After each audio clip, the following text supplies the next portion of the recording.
this episode, I'm going to present a brief biography of Kyuchung Lotsawa.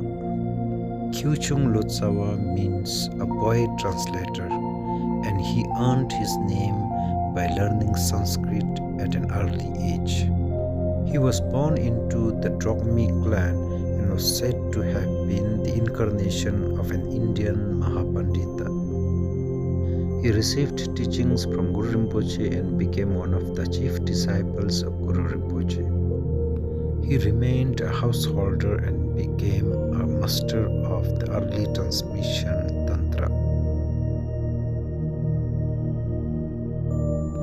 He is remembered for having the ability by means of mudra to attract and cage birds and then give them teachings.